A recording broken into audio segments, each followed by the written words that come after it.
નમસ્કાર, સીએનબીસી બજારમાં આપનું સ્વાગત છે. સીએનબીસી બજારના મની મેનેજરમાં આપનું સ્વાગત છે. અને મની મેનેજર એટલે તમારા નાણાંનો ચોક્કસ આયોજન માટે અપાતું માર્ગદર્શન. હું પ્રીતિ દલાલ આપ સૌનું સ્વાગત કરું છું આજના મની મેનેજરમાં.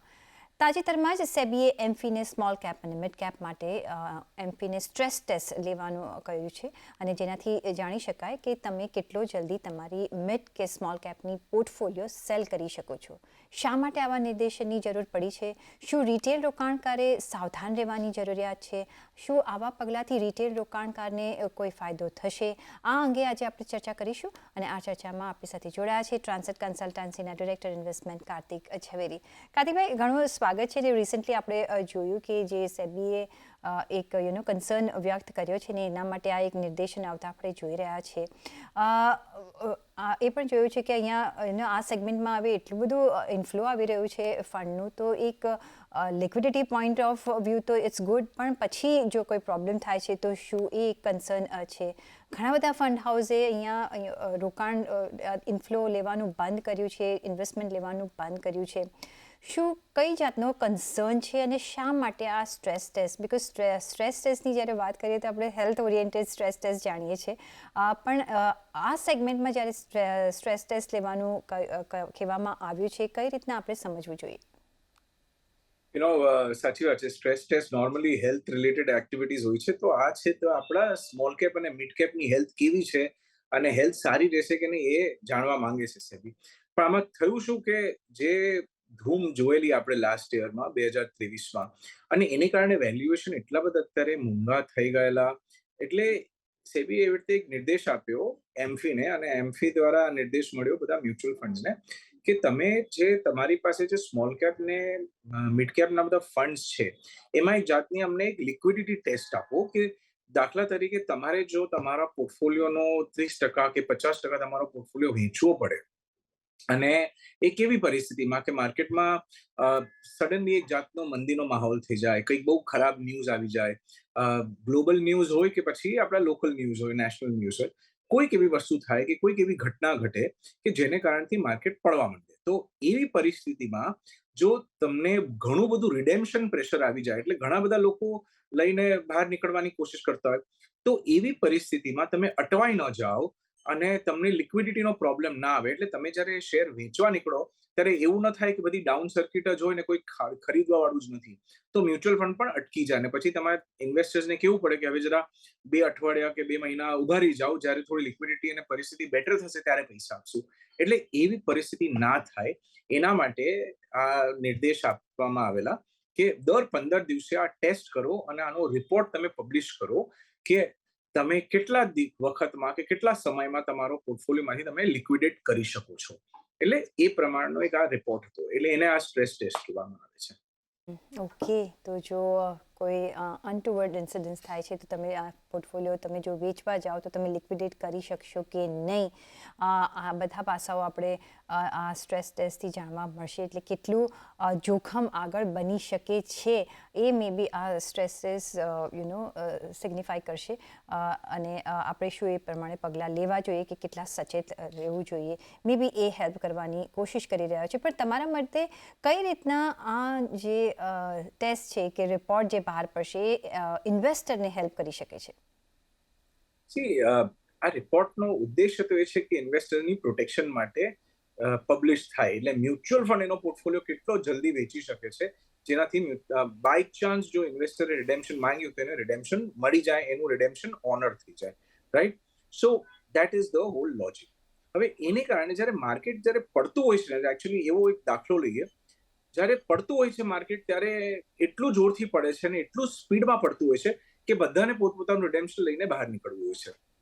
કોઈક વાર માર્કેટ 5% ડાઉન થઈ ગયું હોય તો પછી બીજો એક વર્ગ છે એ આવીને વેચશે, એટલે પછી માર્કેટ 10% ડાઉન થઈ જાય, કે એ શેર 10% ડાઉન થઈ જાય, અને એમ કરતા કરતા પછી ત્રીજો એક સેક્શન આવે માર્કેટનો, તો એના કારણે બીજા 2-5% એ ભાવમાં નીચે તરફ એક મૂવમેન્ટ થઈ જાય, રાઈટ? તો એવી રીતે કરતા કરતા જેને આપણે કેસ્કેડિંગ ઇફેક્ટ કરીએ છીએ કે વન બાય વન જ્યારે મંદી આવશે ત્યારે બધું જ વેચાશે.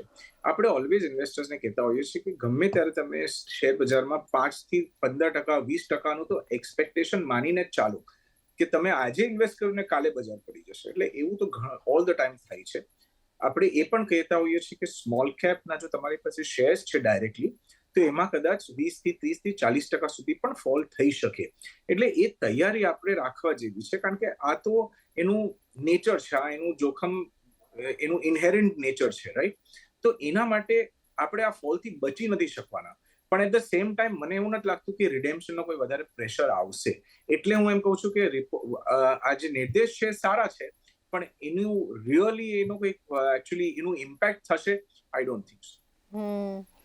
સો એક કાર્તિકભાઈ, one way it is good, કારણ કે આપણને આપણા જે નિવેશ છે એનું બેરોમીટર ખબર પડશે કે વેર ડુ વી સ્ટેન્ડ. અગર જો કોઈ અનટુવર્ડ ઇન્સિડન્ટ્સ થાય છે, જો માર્કેટ ફોલ થાય છે, whether we will be able to liquidate or not liquidate. બીજી બાજુ તમે કહી રહ્યા છો કે જ્યારે રિપોર્ટ આવશે ત્યારે આપણે વધારે ડિટેલમાં ખબર પડશે કે કઈ રીતનું ઇન્ડિકેશન એઝ અ ઇન્વેસ્ટર આપણે લઈ શકીએ છીએ, અને અત્યારના જે એની ઇમ્પેક્ટ છે મે બી લિમિટેડ હોઈ શકે છે. સો એઝ અ ઇન્વેસ્ટર મારે શું ધ્યાનમાં રાખવાનું? અત્યારના જો રિપોર્ટ આવે તો વાંચવાનો કે ખાલી મૂકી દેવાનો? અને અગર વાંચીએ તો કયા પાસાઓ પર ભાર રાખવાનું? કઈ રીતના આપણા ઇન્વેસ્ટમેન્ટ સાથે કોરિલેટ કરી શકીએ, અને કઈ ડિસિઝન લેવું હોય કે સચેત રહેવું હોય તો કયા એવા મુદ્દાઓ પર ધ્યાન રાખવાનું રહેશે? સૌથી પહેલી વસ્તુ સમજવાની જરૂરી એ છે કે ગયા વર્ષે 2023માં જે સ્મોલ કેપ ઇન્ડેક્સ હતું, એ ઇન્ડેક્સમાં લગભગ 50%નો ગેઇન થઈ ગયો. મિડ કેપ ઇન્ડેક્સમાં લગભગ 40%નો ગેઇન થઈ ગયો. એટલે તમારા ફંડ્સમાં પણ તમને એટલીસ્ટ એટલું તો રિટર્ન મળ્યું હશે. હવે આપણે એક્ઝેક્ટલી ફેબ્રુઆરી ટુ ફેબ્રુઆરી કે માર્ચ ટુ માર્ચની વાત કરીએ તો લગભગ ઇન્ડેક્સ ડબલ થઈ ગયું છે એટલા સમયમાં. ઓકે, 23 થી 24ના સમયગાળામાં. હવે આને કારણે થયું છે શું કે જ્યારે પહેલા જ્યારે ઇન્વેસ્ટમેન્ટ કરેલું ફંડ હાઉસે જે એકચ્યુઅલી સ્મોલ કેપ્સ હતા, એ આજે એનું વેલ્યુએશન ડબલ, ટ્રિપલ, 4 ગણું, 5 ગણું થઈ ગયું છે, રાઈટ? તો એને કારણે એ બધા સ્મોલ કેપ ઘણીવાર એ મિડ કેપ થઈ ગયા છે, જે મિડ કેપ હતા એ લાર્જ કેપ થઈ ગયા છે. એટલે એક વસ્તુ એ થઈ છે તેજીને કારણે. ઓકે, બીજી વસ્તુ એ થઈ છે કે જે આપણે 18,000 ને જે 17,000 જે ફિગર આંકડાઓ આવે છે કે આટલું એસઆઈપી થઈ રહ્યું છે, એમાંથી અડધાથી વધારે તો આ બધું સ્મોલ કેપ ને મિડ કેપ તરફ જઈ રહ્યું છે. એટલે હવે ફંડ હાઉસ ને અને ફંડ મેનેજરને પણ ખબર છે કે આટલું બધું જો આમ સુનામીની જેમ આમ ફ્લો આવતું જાય છે, તો એનું મારે કરવું શું? આટલું બધું સ્મોલ કેપ તો મારી પાસે આટલી બધી કદાચ કંપનીઓ નથી મળવાની, અને મળશે તો મને લિક્વિડિટીની તકલીફ થશે. એટલે એ લોકોએ પણ ઓટોમેટિકલી શું કરવા માંડ્યું છે કે થોડું મિડ કેપમાં પૈસા નાખે છે, થોડું લાર્જ કેપમાં નાખે છે. હવે તમે હાલમાં જો સ્ટડી કરો ને, છેલ્લા 1-2 મહિનાનું જે ટ્રેન્ડ છે, તમે આ કોઈ પણ સ્મોલ કેપ ફંડ લઈ લો, લીડિંગ સ્મોલ કેપ ફંડ કે જે સારું પરફોર્મન્સ કરે છે, ટોપ 10માંથી લગભગ તમે 4-5 કોઈ પણ એક દાખલા તરીકે લઈ લો, એમાં તમે જોશો કે એકચ્યુઅલી જે સ્મોલ કેપનું જે કેપિટલાઇઝેશનની જે ડેફિનેશન છે, એ મુજબ અત્યારે એ ફંડમાં સ્મોલ કેપનું જે રેશિયો છે એ તો 40%થી ઓછું છે, અને બાકીના 30-40% જે ફંડ છે એ મિડ કેપ બની ગયું છે, અને બાકીના જે 20-25%, 30% જેટલું છે એ કદાચ લાર્જ અને જાયન્ટ કેપનું મિક્સચર છે. એટલે આજની તારીખમાં એકચ્યુઅલી જે સ્મોલ કેપ ફંડ છે કે જે 100% સ્મોલ કેપ હોવું જોઈતું, એ સ્મોલ કેપ ના થઈને ઓલમોસ્ટ મલ્ટી કેપ જેવું થઈ ગયું છે, કે એમાં કે ફ્લેક્સી કેપ જેવું થઈ ગયું છે, કે મિડ કેપ પણ છે, એમાં લાર્જ કેપ પણ છે, જાયન્ટ પણ છે. અને એને કારણે કાલ ઉઠીને જો બજારમાં બહુ મોટો ફોલ આવે કે એવું કોઈ મંદીનો સમય વાતાવરણ આપણે જોઈએ, તો એ સ્મોલ કેપમાં વધારે ફોલ થશે, નેચરલી મિડ કેપમાં એનાથી ઓછો થશે, લાર્જ કેપમાં એનાથી ઓછો થશે, જાયન્ટમાં બહુ જ ઓછો થશે. એટલે મારા ખ્યાલથી લિક્વિડિટીનું પ્રોબ્લેમ નહીં આવે. એટલે સેબી જે જાણવા માંગે છે કે માર્કેટમાં જો મંદી આવી તો તમે એઝ અ ફંડ મેનેજર કેટલો જલ્દી તમારો પોર્ટફોલિયો લિક્વિડેટ કરો? તો એનો જવાબ છે બહુ જ જલ્દી કરી નાખશે, કારણ કે એની પાસે આજે સ્મોલ કેપ તો 40%થી ઓછું છે, અને બાકી બધું તો એની પાસે મિડ કેપ, લાર્જ કેપ ને જાયન્ટ કેપ છે. તો એ બધામાંથી તો લિક્વિડિટીનો કોઈ દિવસ કોઈ ઇશ્યુ જ નહીં આવે. યુ સી, એટલે હું કહું કે આનો ઇમ્પેક્ટ બહુ નહીં આવે. વસ્તુ સારી છે, પણ આનું ઇમ્પેક્ટ એટલું બધું મોટું નથી, કારણ કે ઓલરેડી માર્કેટમાં શિફ્ટ થઈ ગયું છે. કદાચ આગળના વર્ષોમાં આનું ફરક પડે, કારણ કે જ્યારે પાછા ફંડ મેનેજર સ્મોલ કેપ ફંડમાં 80%-90% સુધી સ્મોલ કેપ જો ઇન્વેસ્ટમેન્ટ રાખે કે સ્મોલ કેપ સ્ટોક્સ રાખે, તો ત્યારે આનો રિયલ ફાયદો કે નુકસાન ખબર પડશે. પણ કાર્તિકભાઈ, just for the sake of argument કે ઓફકોર્સ એ આ ફ્લેક્સી કેપ કે મલ્ટી કેપની આપણે વાત કરી રહ્યા છીએ કે જેમાં Right. મે બી રેશિયો કદાચ ઓછો હોય સ્મોલ અને કેપ માટે અને વધારે એ લોકોએ હેજ કર્યું હોય વિથ ધ લોંગ લાર્જ અને જાયન્ટ ઓર મિડ કેપ સાથે બટ આપણે પ્યોર સ્મોલ કેપ ફંડ્સ પણ જોઈએ છીએ પ્યોર મિડ કેપ ફંડ્સ પણ છે શું એવા ફંડ્સને આ રિપોર્ટથી કે આ બેરોમીટરથી વધારે હેલ્પ થઈ શકશે યસ ડેફિનેટલી એ જ વસ્તુ છે ને કે આજની તારીખમાં જે ફંડનું લેબલ છે હવે પહેલા તો લેબલના હિસાબે બધા નામ થવા માંડ્યા છે પહેલા બધા અલગ અલગ નામ હતા હવે તમારું ફંડ સ્મોલ કેપ હોય તો તમારે સ્મોલ કેપ તમારા નામમાં હોવું જરૂરી છે એટલે ઇન્વેસ્ટરને ખબર પડે કે આ સ્મોલ કેપ ફંડ છે કે આ મિડ કેપ ફંડ છે તો જ્યારે એ ફંડ શરૂ થયેલું કે જ્યારે એ ફંડ લોન્ચ કરેલું અને આટલા બધા વર્ષોમાં ઉદ્દેશ્ય તો એ હતો ને કે એમાં તમે મેક્સિમમ સ્મોલ કેપ રાખો એટલે 60%, 70%, 80% સુધી સ્મોલ કેપ રાખો અને બાકી તમે થોડો બીજી પણ બધી વસ્તુઓ લઈ શકો છો રાઈટ પણ કારણ કે આટલી બધી તેજી આવી તો એમાં થયું શું કે બધા ડબલ ટ્રિપલ થઈ ગયા એટલે ઓટોમેટિકલી સ્મોલ કેપનો રેશિયો જે સ્મોલ કેપ હતું ગઈકાલે એ આજે મિડ કેપ બની ગયું છે કારણ કે એનું માર્કેટ કેપ એટલું બધું વધી ગયું રાઈટ એટલે પ્રોબ્લેમ ત્યાં થયો એટલે ફંડ મેનેજર શું છે એ લોકો તો ઓલરેડી બહુ સ્માર્ટ છે ઇન્ટેલિજન્ટ છે એ લોકોએ આ બધું ઓલરેડી એન્ટિસિપેટ કરી જ નાખ્યું છે અને એટલે આજે બધા નવા ફ્લો આવે છે એ ઘણા બધા નવા ફ્લો લાર્જ કેપ અને મિડ કેપ ટાઈપના જ કંપનીઝમાં ઇન્વેસ્ટેડ થવા માંડે છે એટલે ઓટોમેટિકલી એનું બેલેન્સિંગ ઓલરેડી અત્યારે થઈ રહ્યું છે એટલે સમજવાની વસ્તુ એ છે અને જો તમારે એકચ્યુઅલી કોઈક એવી વસ્તુ લેવી હોય કે તમારે 100% સ્મોલ કેપ જ કરવું છે તો લગભગ એવી કોઈ વસ્તુ જ નથી પછી તમારે તમારી જાતે જ પોર્ટફોલિયો બનાવવો પડશે શેર્સનો એટલે એવી રીતે કરવાની સિચ્યુએશન આવવા માંડી છે અત્યારે સો do you mean to say કે અત્યારના જે આપણે ખાસું એવું જે સર્જ બ્રોડર માર્કેટમાં જોયું છે which includes of mid cap small cap અને એટલું બધું અહીંયા આપણે એક અપમૂવ જોયું છે કે સ્મોલ કેપ આર નો મોર સ્મોલ કેપ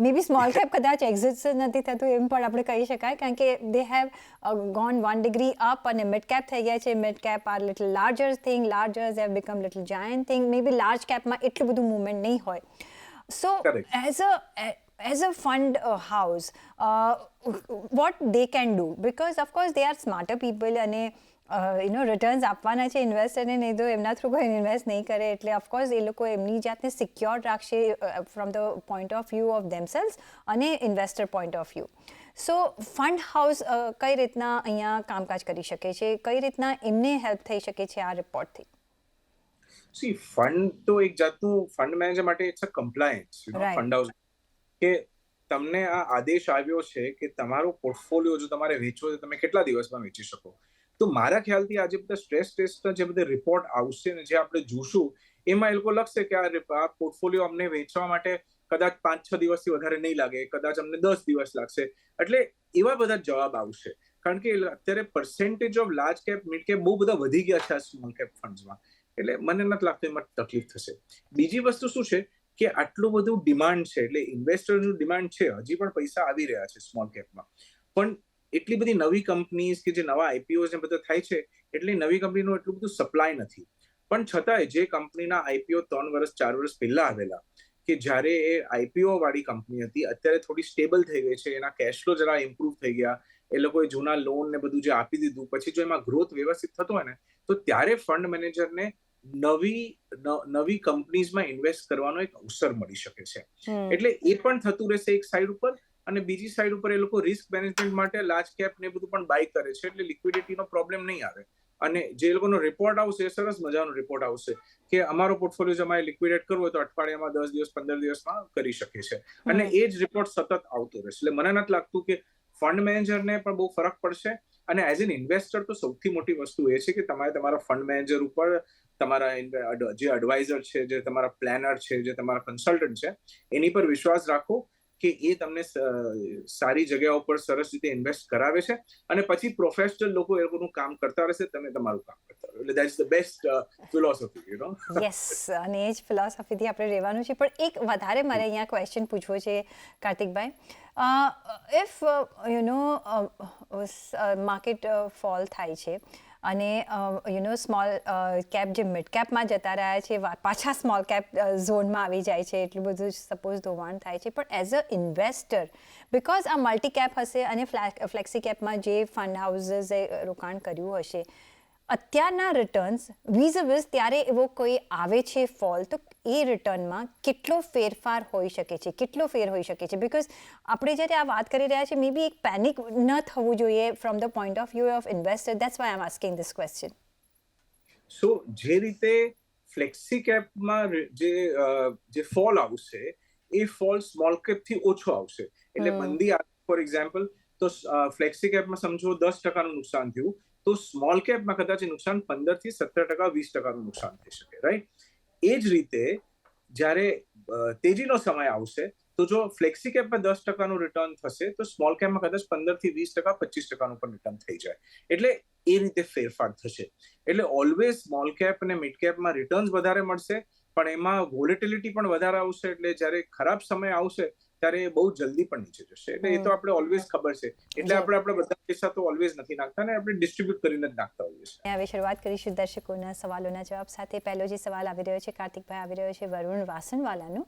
10,000નું રોકાણ એસઆઈપી દ્વારા એ કરી રહ્યા છે. 3.7 લાખની ગોલ્ડ લોન છે અને 2 લાખની પર્સનલ લોન પણ છે, અને એમને રિટાયરમેન્ટ માટે તેમજ એમના દીકરાના એડ્યુકેશન માટે એમને રોકાણ કરવું છે. તો જે પણ આપણી પાસે ઇન્ફોર્મેશન અવેલેબલ છે એના પ્રમાણે તમે શું એડવાઇસ આપશો? બેસિકલી 10,000 રૂપિયાની જે એસઆઈપી કરે છે, લોકોને ઘણીવાર એવું લાગે કે આમાંથી એ લોકોના બધા જ ગોલ્સ જિંદગીના પૂરા થઈ જશે, અને એસઆઈપી કંઈક એક જાદુની છડી છે. તમે કરો છો બહુ સારી વસ્તુ છે, ઓકે? હવે તમારી પાસે બીજી સાઈડ ઉપર લાયબિલિટીઝ હોય. આ કેસમાં ગોલ્ડ લોન ને એ બધી ટાઈપની લોન્સ હતી, પર્સનલ લોન. કોઈ બીજાને કંઈક હાઉસિંગ લોન હોય કે એ બધું હોય. સી, નોર્મલી મારું જે સજેશન હોય છે ઓલવેઝ એવું હોય છે કે તમે જે પણ કમાવો છો, કોશિશ કરો કે એટલીસ્ટ એના 20-25% જેટલા પૈસા તમે એસઆઈપીમાં સાઈડ ઉપર કરી શકો. કારણ કે આ એક જ માત્ર એવી વસ્તુ છે કે એક જ તમારી પાસે આ હથિયાર છે કે જેનાથી તમે ઇન્ફ્લેશનને પણ પછાડી શકશો, પ્લસ તમે તમારી વેલ્થ પણ બનાવી શકશો, તમારું ભંડોળ પણ બનાવી શકશો, રાઈટ? અને એમાંથી ત્રીજી વસ્તુ એ છે કે તમે આગળ જતા જે તમને પ્રોફિટ થશે એમાંથી તમે તમારી લોન્સ પણ ચૂકવી શકશો.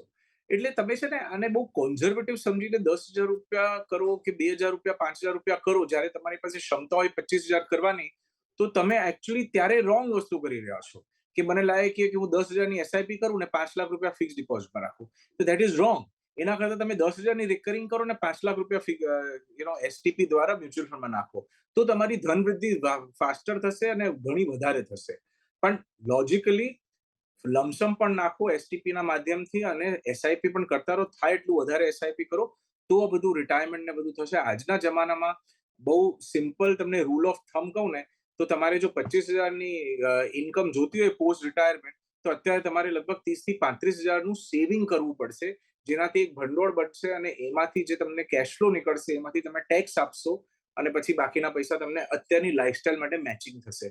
એટલે તમારી લાઈફસ્ટાઈલ જો 50,000ની હોય અત્યારે, તો તમારું સેવિંગ લગભગ 55, 60, 65,000 એટલું થવું જોઈએ કે એસઆઈપીમાં. It's just a very very broad rule of thumb કે તમે 30-35 વર્ષના છો અને તમારી પાસે 30-35 વર્ષનો સમય છે, એટલે એ રીતે એક રૂલ ઓફ થમ છે. પણ ટૂંકમાં વસ્તુ એ છે કે તમારે ઘણું વધારે એસઆઈપી કરવાની જરૂરત છે. તો 10,000ની એસઆઈપીથી તમે તમારા ગોલ્સ નહીં મીટ કરી શકો છો, તમારે રિટાયરમેન્ટ તમે શાંતિથી નહીં ગુજારી શકો, તો જે પણ તમારી આશા હોય કે મને એક્સ અમાઉન્ટ જોઈએ છે, તો એનાથી તમારે 10, 12, 15% જેટલું વધારે રોકાણ કરવું પડશે. જો તમને 10,000 રૂપિયા જોઈતા હોય તો તમારે અત્યારના જે રોકાણ કરવું પડશે એ છે અરાઉન્ડ 15,000નું. એટલે એવું ગણિત તમારે કરી લેવું પડશે, અને પછી તમે એના ફ્રૂટ્સ એન્જોય કરી શકશો તમારા રિટાયરમેન્ટમાં, અને તમારી પાસે સમય છે તો પ્લીઝ તમે એક ટેક કરજો, અને મે બી તમે ધીરે ધીરે વધારી શકો છો તમારી જે સગવડ હોય એ પ્રમાણે. નેક્સ્ટ સવાલ જે આવી રહ્યો છે ભાવના ચાંદીવાલાનો આવી રહ્યો છે. એમની પાસે 3 લાખ રૂપિયા છે ને એનું રોકાણ કરવું છે, પરંતુ એમને લિક્વિડિટી પણ જોઈએ છે, તો એવા પ્રોડક્ટ્સ જોઈએ છે કે એ લિક્વિડેટ કરી શકે જો એમને જરૂરિયાત પડે તો શું એ પૂછી રહ્યા છે કે આ રકમ હું એફડીમાં રાખી અને એના માસિક વ્યાજની એસઆઈપી કરી શકું કે નહીં? હવે આ એક ફિનોમેના નવી આવી છે કે ભાઈ એફડીના વ્યાજથી એસઆઈપી કરવું, પણ 3 લાખનું વ્યાજ કેટલું આવશે અને કઈ રીતના એસઆઈપી કરી શકે છે? લોકોને છે ને ડર વધારે લાગે છે, પણ નફો બધાને જોઈએ છે, પણ ડરનું કોઈ ઈલાજ નથી. ઇનફેક્ટ ઊંધું કરવું જોઈએ. 3 લાખ રૂપિયા મ્યુચ્યુઅલ ફંડમાં નાખવા જોઈએ. જેમ પ્રોફિટ બને ને એમ પ્રોફિટ ઉચકો ને પછી ફિક્સ ડિપોઝિટ બનાવો. ત્યારે તમે 3 લાખની ફિક્સ ડિપોઝિટ કરો, તમને 6% વ્યાજ મળે, 6 તેરી 18,000 રૂપિયા વર્ષના મળે, 12 મહિને એને ડિવાઈડ કરો, 1,500 રૂપિયા આવે, એમાંથી ટેક્સ જાય એટલે તમે 1,000 રૂપિયાની એસઆઈપી કરશો. 3 લાખનું વિશાળ ઇન્વેસ્ટમેન્ટ તમે ફિક્સ ડિપોઝિટમાં 6% ફૂલ 30% ટેક્સમાં રાખો અને એમાંથી અમથું 1,000 રૂપિયાનું ઇન્વેસ્ટમેન્ટ કરો સારામાં સારા પ્રોડક્ટમાં કે જ્યાં ટેક્સ તમને સૌથી ઓછો છે એટલે 10%નો ટેક્સ છે લોંગ ટર્મ. બરાબર છે? એટલે ઊંધું કરવું જોઈએ. That is point number 1. હવે એમનું લિક્વિડિટી જોઈએ છે, તો લિક્વિડિટીનો અર્થ શું એ તો આપણે ખબર નહીં, પણ આપણે માનીને ચાલીએ કે લિક્વિડિટી એટલે એમને વચ્ચે કંઈક જરૂરત પડે તો પૈસા કાઢવાની પણ એક તક બની શકે છે, રાઈટ? તો એના માટે આઈ વુડ સે કે તમે હાઇબ્રિડમાં કરો. એટલે હાઇબ્રિડ શું છે? એક ટાઈપનું બેલેન્સ થઈ જશે કે તમારા 60-65% પૈસા જે છે તે ઓલામાં છે ઇક્વિટીઝમાં અને બાકીના પૈસા બોન્ડ્સમાં છે. એટલે એ ટાઈપનું તમે કરો તો એમાં ઉછાળ પણ ઓછો આવે ને જ્યારે માર્કેટ પડે ત્યારે તમને નુકસાન પણ ઓછું થાય. વધારે કોન્ઝર્વેટિવ થવું હોય તો બેલેન્સ એડવાન્ટેજ ટાઈપના ફંડ કે જ્યાં 30% ઇક્વિટીઓ છે, 30% એક્વિટી કવર્ડ જે આર્બિટ્રાજીસ હોય છે એ, અને બાકીના 1/3 જે બોન્ડમાં હોય છે. એટલે એમાં રિટર્ન થોડું વધારે ઓછું આવશે, પણ લિક્વિડિટી તો છે જ મ્યુચ્યુઅલ ફંડમાં ગમે તે રીતે તમે કરો, અને એમાંથી તમને રિટર્ન્સ પણ આવશે અને એનું ટેક્સ પણ ઓછું છે. એટલે મારા ખ્યાલથી એવું કંઈક કરો તો તમને વધારે ફાયદો થશે. ફિક્સ ડિપોઝિટમાં રાખવાથી કંઈ ફાયદો નથી. ડિપોઝિટમાં નહીં, તમે થોડુંક તમે એડવેન્ચર કરજો અને તમે રોકાણ કરજો. અહીંયા એટલી બધી પણ ખરાબ સિચ્યુએશન નથી હોતી કે તમારે ગભરાવવું જોઈએ. તો તમે હાઇબ્રિડ ફંડ અથવા બેલેન્સ એડવાન્સ ફંડમાં રોકાણ કરી શકો છો. એફડીમાં તમારા એટલા તમને રિટર્ન્સ નહીં મળે ને એફડીના રિટર્નમાંથી તમે જો એસઆઈપી કરશો એમાં બી તમને કોઈ ફાયદો નહીં થાય. તો પ્લીઝ તમે અહીંયા જે તમને સજેસ્ટ કરવામાં આવ્યું છે એવી રીતે રોકાણ કરજો. તો તમારી કેપિટલ પણ સચવાઈ રહેશે, તમને રિટર્ન્સ પણ સારા મળશે અને ટેક્સ બેનિફિટ પણ મળશે. પણ એ સાથે જ કાર્તિકભાઈ, ઘણો આભાર તમારો અમારી સાથે જોડાવા બદલ અને તમારા વ્યૂ પોઈન્ટ્સ અમારી સાથે શેર કરવા બદલ. અને સાથે જ પર્સનલ ફાઇનાન્સના તમારા સવાલ અમને મોકલો. તમારું નામ, શહેર, ઉંમર સાથે ઈમેલ કરો અમને money@nw18.com પર, ફેસબુક પર લખો અમને facebook.com/CNBC બજાર પર, અને ટ્વીટ પણ કરી શકો છો twitter.com/CNBC બજાર પર.